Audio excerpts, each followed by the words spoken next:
Hai Sobat Mania, kembali lagi bersama saya Kigen. Kali ini saya akan menjelaskan mengenai marketing. Di sini saya akan memberikan 3 tutorial terkait dengan marketing ini. Yang pertama adalah menyangkut needs and wants dan market offerings. Yang kedua adalah menyangkut segmenting, targeting, dan positioning. Dan yang ketiga adalah menyangkut marketing mix, yaitu product, price, promotion, dan place. Baik, mari langsung mulai saja dengan yang pertama.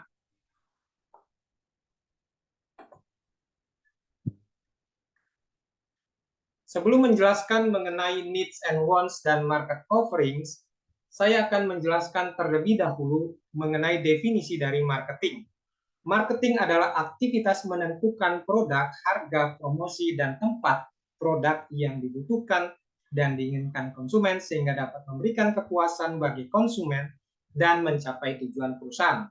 Ya, jadi perlu diperhatikan di sini penekanannya bahwa marketing itu ia menentukan produknya, harganya, promosinya, dan tempatnya atau place-nya, ya. Tetapi perlu diperhatikan di sini bahwa di dalam menentukan produk, harga, promosi, dan tempat itu harus disesuaikan dengan kebutuhan konsumen dan keinginan konsumen. Seperti itu ya. Nah, di sini ada tahapan, di sini ada marketing proses ya, maksudnya adalah tahapan-tahapan yang dilakukan di dalam marketing ya. Jadi tahapan pertama yang harus dilakukan adalah menentukan needs dan wants-nya terlebih dahulu ya. Jadi pemasar harus menentukan ya needs and wants konsumen itu apa. Jadi sebelum menentukan produk yang dibuat itu apa, maka si pemasar perlu mengetahui ya konsumen itu butuhnya produk apa dan inginnya produk seperti apa. Itu maksudnya needs and wants ya.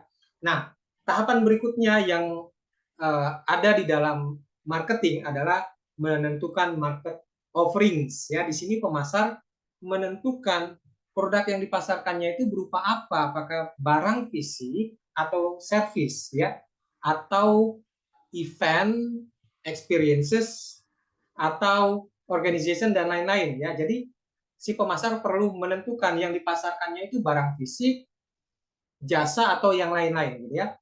Nah, kemudian tahapan berikutnya di dalam marketing adalah menentukan segmentingnya ya, menentukan segmen pasar gitu ya. Maksudnya di sini adalah membagi-bagi konsumen menjadi beberapa kelompok ya. Konsumen itu kan banyak ya, konsumen itu bermacam-macam, berbeda-beda ya. Ada yang pria, ada yang wanita, ada yang hobinya running, walking, hiking, dan lain-lain ya. Nah, itu dikelompokkan. Nah, kemudian tahapan berikutnya adalah menentukan targeting ya, menentukan target pasarnya ya. Jadi dari kelompok-kelompok konsumen tadi ya dipilih siapa yang menjadi target pasar gitu ya. Jadi misalnya si pemasar memilih bahwa target pasarnya adalah konsumen yang konsumen ya pria gitu ya, yang hobinya running gitu ya, maka itulah yang menjadi target pasarnya ya. Kemudian tahapan berikutnya adalah menentukan positioning. Jadi di sini menanamkan produk di benak konsumen. Jadi supaya konsumen itu punya persepsi, supaya konsumen itu mempunyai anggapan tentang produk yang dipasarkan gitu ya. Misalnya pemasar memasarkan produk yang berkualitas ya, maka si pemasar harus membuat cara bagaimana supaya konsumen itu ketika melihat merek, ketika mendengar atau melihat merek produk si pemasar atau melihat kemasan produk si pemasar saja, konsumen itu sudah tahu bahwa produk si pemasar itu adalah produk yang berkualitas ya. Jadi itulah maksudnya menentukan positioning ya. Nah, berikutnya adalah menentukan marketing mix ya. Di sini menentukan produknya, price-nya, promotion-nya, dan taste-nya ya. Tadi ini sudah disinggung ketika menjelaskan definisi dari marketing ya. Nah, ini adalah marketing proses. Nah, di samping marketing proses ini ada yang namanya sales proses. Jadi marketing itu berbeda dengan sales ya. Kalau marketing, tahapan-tahapannya ini, ya, mulai dari needs and wants sampai ke marketing mix. Kalau kalau marketing itu sifatnya lebih ke perencanaan. Nah, kalau sales itu tahapannya mulai dari prospecting sampai ke repeat, gitu ya, following up, repeat, gitu ya. Nah, ini sifatnya lebih ke menjual. Nah, ini ada sales proses, tahapan-tahapannya itu menentukan prospecting, kemudian melakukan approaching, melakukan product demonstration, closing sale, following up, dan repeat, gitu ya. Nah, untuk lebih jelasnya dapat diperhatikan ya gambar di samping ini ya. Ini gambar ini menunjukkan perbedaan antara bagian marketing dan bagian sales ya. Kalau bagian marketing itu lebih banyak di kantor ya, mereka lebih banyak merencanakan, membuat perencanaan di kantor gitu ya. Makanya di sini ada marketing office gitu ya. Nah, kalau bagian sales ya itu lebih banyak ya di outlet ya. Nah, makanya di sini ada sales outlet gitu ya. Inilah yang membedakan antara marketing dan sales. Seperti itu ya. Kemudian berikutnya adalah penjelasan mengenai needs dan wants ya. Jadi kalau tadi kan sudah dijelaskan ya marketing proses, di dalam marketing proses itu ada tahapan pertama itu adalah needs and wants ya. Ini adalah penjelasannya ya. Needs adalah kebutuhan baik primer, sekunder maupun tersier ya. Misalnya konsumen membutuhkan sepatu untuk lari ya. Konsumen butuh sepatu untuk lari. Ya, itu needs-nya ya. Kalau wants adalah keinginan atau apa yang diinginkan untuk memenuhi kebutuhan tersebut ya. Jadi yang diinginkan konsumen itu sepatu untuk lari apa, sepatu untuk lari yang seperti apa ya. Jadi di sini contohnya yang diinginkan konsumen adalah sepatu untuk lari yang stylish ya, harganya terjangkau, tidak mudah rusak dan nyaman dipakai. Jadi yang diinginkan adalah yang stylish, harganya terjangkau, tidak mudah rusak dan nyaman dipakai. Nah, ini adalah needs dan wants ya. Perbedaan antara needs dan wants ya. Kemudian berikutnya di sini ada 5 jenis needs ya. Nah, jenis needs itu terdiri dari stated needs, real needs, unstated needs, delight needs, secret needs ya. Nah, stated needs ini kebutuhan yang dinyatakan, kebutuhan inti, kebutuhan mendasar konsumen ya. Jadi misalnya konsumen butuh sepatu untuk lari ya. Jadi kebutuhan intinya adalah bahwa konsumen itu butuh sepatu untuk lari. Nah, ini ditunjukkan dengan gambar di samping berikut ya, ada sejumlah orang yang sedang berlari gitu ya. Nah, tentunya orang-orang ini ya, konsumen ini gitu ya, butuh yang dibutuhkan adalah sepatu untuk lari gitu ya. Itu namanya stated needs gitu ya. Intinya itu. Kemudian ada lagi jenis needs yang lain yaitu real needs ya. Nah, ini adalah kebutuhan sebenarnya ya. Ini merupakan penjelasan lebih lanjut ya dari stated needs ya. Jadi real needs itu maksudnya konsumen itu butuh sepatu untuk lari yang bagaimana gitu ya. Tentu yang sebenarnya gitu ya, yang dibutuhkan oleh konsumen itu adalah sepatu untuk lari yang tidak mudah rusak dan harganya terjangkau ya. Tidak mudah rusak dan harganya terjangkau seperti itu ya. Nah, berikutnya adalah unstated needs. Ini adalah kebutuhan yang tidak dinyatakan ya, sifatnya implisit, tidak diungkapkan secara langsung oleh konsumen ya. Jadi kalau misalnya si pemasar sudah dapat memenuhi stated needs dan real needs, itu sebenarnya sudah dapat diterima oleh konsumen ya. Kalau misalnya konsumen lebih membutuhkan dua hal ini ya, stated needs dan real needs-nya. Tetapi kalau seandainya pemasar dapat memberikan unstated needs atau memenuhi unstated needs, misalnya menyediakan pelayanan ya, tentu ini juga dibutuhkan oleh konsumen ya. Nah, ini juga merupakan kebutuhan ya konsumen ya. Konsumen tentu juga butuh pelayanan ya. Kemudian ada delight needs ya. Ini kebutuhan yang membuat konsumen senang jika dipenuhi gitu ya. Misalnya konsumen membutuhkan biaya pengiriman gratis dan akan senang jika outlet dapat menyediakannya gitu ya.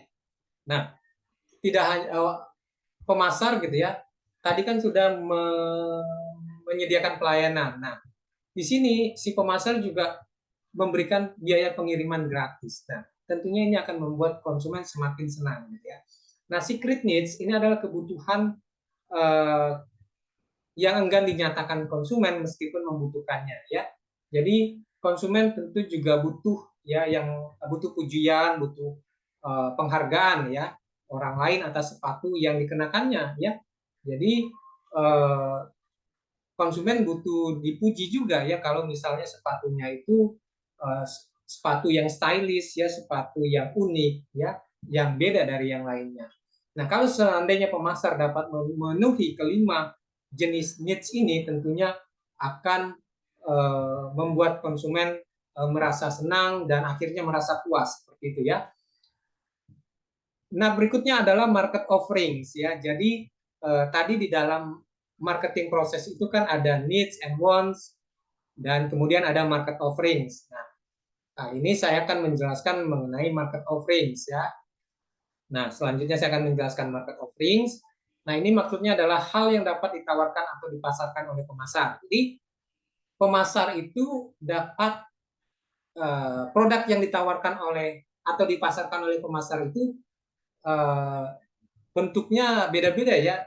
Dapat berupa barang fisik, dapat berupa atau goods ya, dapat berupa barang fisik, dapat berupa servis atau jasa ya, services atau jasa, dapat berupa events, dapat berupa experiences, dapat berupa persons, dapat berupa places, dapat berupa properties, dapat berupa organization dan dapat berupa information dan dapat berupa ideas gitu ya. Jadi misalnya di sini kalau misalnya pemasar ya memasarkan produk perusahaan yang berupa barang fisik ya. Ini misalnya contohnya makanan, sepatu, televisi, mesin-mesin. Ya, jadi pemasar harus menekankan perhatiannya di sini bahwa yang dipasarkannya itu adalah barang fisik. Nah, ini ada contohnya gambar barang fisik ya. Ini ada sepatu ya. Nah, ini adalah sepatu Skechers ya. Nah, berikutnya adalah pemasar dapat juga memasarkan jasa gitu ya, misalnya jasa maskapai penerbangan, hotel, salon, klinik kecantikan, bantuan hukum, pengacara dan lain-lain. Nah, di sini ada gambar hotel ya, walaupun hotel itu ada bangunan fisiknya, tetapi yang ditawarkan oleh si pemasar itu adalah jasa dari hotel itu sendiri ya, karena jasa hotel itulah yang membedakan ya pelayanan gitu ya, yang membedakan hotel itu dengan hotel lainnya ya. Jadi pemasar di sini kalau misalnya pemasar itu memasarkan hotel ya, maka yang ditawarkan adalah servis jasa atau pelayanannya gitu ya. Kemudian pemasar juga dapat memasarkan events ya.